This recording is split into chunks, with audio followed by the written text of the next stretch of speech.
迎来到第4层，这里是鬼屋，请在5分钟内逃离此处。回到电梯，这里有一只恐怖的恶鬼，不要被他抓到。刺耳的警报结束之后，我总算能看清周围的环境，仿若置身一层破旧的居民房。可要命的是，另外8个人并不在我的身边。本以为能像在健身房那样共同商议着过关，可没想到这一关就让我们直接分开了。根据警报里说的，这个地方是一座鬼屋，存在着一只恶鬼，只有在不被他抓到的情况下逃离，才能回到电梯。简单的思考之后，我拉开了眼前衰朽的旧木门，走到一条走廊上。鬼屋的装修风格像是一个旅馆，走廊两侧整整齐齐地排满了房间，每个房间上都插着门牌号。我走出的这间是702，而就在走廊的尽头便有一条楼梯，可以通往上下的楼层。仔细扫视一圈之后，我发现每个房间都和702一样，空空荡荡，找不到任何可用的信，估计是要回到鬼屋原本对应的楼层第4层。想清楚这个道理，我立马动身，走到旋转楼梯，开始往楼下奔去。可刚走到6楼，我就听到了身旁传来一声惨烈的嘶吼，扭头看去，一个年轻男人正躺在走廊里，捂住自己的双眼。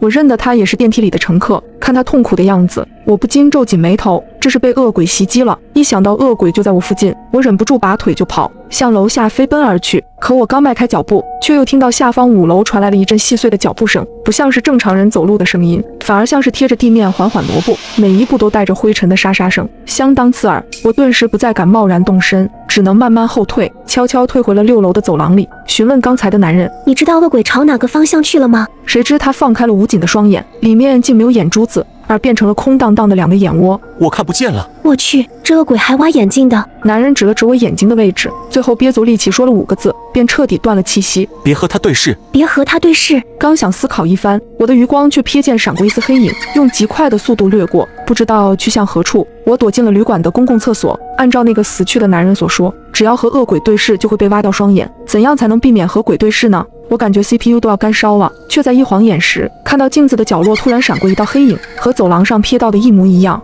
我想要扭头去看看情况，但又害怕和他对视上，只能赶紧埋着脑袋，一股脑冲出厕所。可我一钻出厕所，就和一个人撞了个正着。是我，居然迎面遇到了小美。你遇到那个恶鬼了吗？是的，在走廊的玻璃上，在厕所的镜子里，我都看到了他的一丝身影，但好在没有和他对视上，一旦和恶鬼对视，就会被挖掉双眼。待我说完，小美突然提出了一个大胆的想法。那你说他会不会就是活在镜子里的？准确的说，这只恶鬼恐怕是专门行走在所有能够反光的镜面内。如此一来，只要坚持不和镜面对视，就不会有危险。搞清规则之后，我和小美一路往4楼跑去，凡是有玻璃和镜子的地方，都提前闭眼冲过去，或者一拳将其砸碎。很快，我们便看到了那个熟悉的电梯。在即将走到电梯门口的时候，我突然反应过来，电梯两侧的金属框同样具备一定的反光效果，那道黑影竟从金属框上再次袭来。危急关头，我从怀里掏出2片破碎的单面镜片，挡在了我和小美眼前。一声尖锐的惨叫猛地爆发，